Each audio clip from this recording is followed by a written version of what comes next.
Hey, it's Alex from Android Central, and this is the Huawei P8. It's the latest global flagship phone from Huawei, and as a device, it's the perfect illustration of where Huawei is as a smartphone manufacturer right now. The hardware is amazing, the software is a little different and not always in a good way. On the outside, the P8 looks and feels like a solid high-end phone. The back and sides are framed with a steel unibody, decorated with these reflective chamfers. And the back and sides have a matte texture, so it never feels as slippery as some other metal phones. The design is simple and clean, and yes, it does look a little bit like an iPhone 5 with this glass panel on the back in front of the camera, which also helps with antenna reception. There's nothing really crazy going on with the P8's design though, it just looks and feels sturdy, elegant, and well built.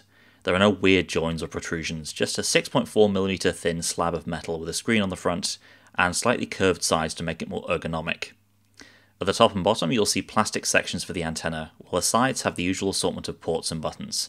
Power and volume on the right side, along with SIM and SD card trays.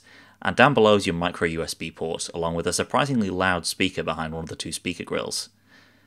The glass front is almost completely featureless, and that's where you'll find the 5.2-inch 1080p display.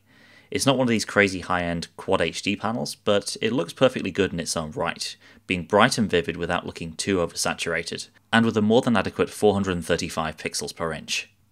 Huawei has often used its own custom silicon in its global devices, and this trend continues with the P8, which runs a new octa-core Kirin 930 CPU.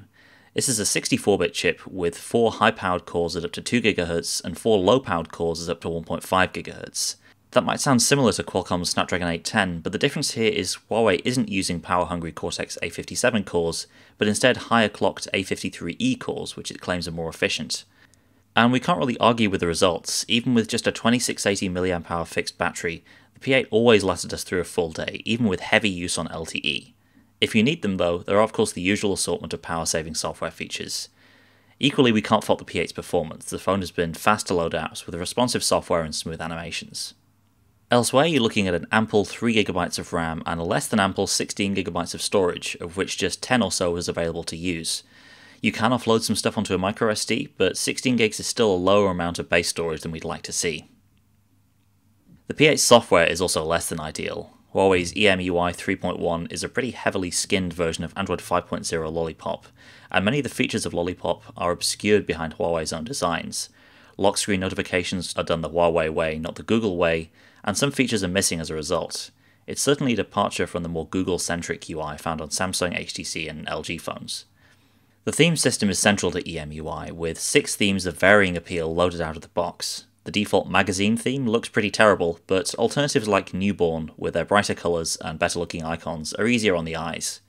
Even with all this customization, Huawei's software feels overbearing, replacing your app icons with its own versions that often don't look as good or are just plain old. EMUI also comes with a massive feature set, way more than we have time to cover in this video, but all the stock Huawei apps look pretty nicely designed, with neat tricks like swiping up in the Gallery app to launch right into the camera. There are some cool features to be found through exploring menus as well, like double tapping the screen with your knuckles to take a screenshot, swiping the soft keys to open up a one-handed view, and long pressing the Recent Apps button to hop between your 2 most recently used applications. And there are clearly some big iOS influences in here as well, including a Spotlight-style search interface, a very familiar camera UI, and a carbon-copied folders implementation in the launcher. Unfortunately, some of our least favourite features from earlier Huawei phones have made the jump to the P8 as well, including constant nags about apps using power in the background, and the need to designate a list of protected apps that get to run when the screen's off. All of this is just unnecessary mental overhead for the user, and it's stuff that the OS itself should really be taking care of. But worse than that is the shoddy implementation of Google's own apps and services in the P8.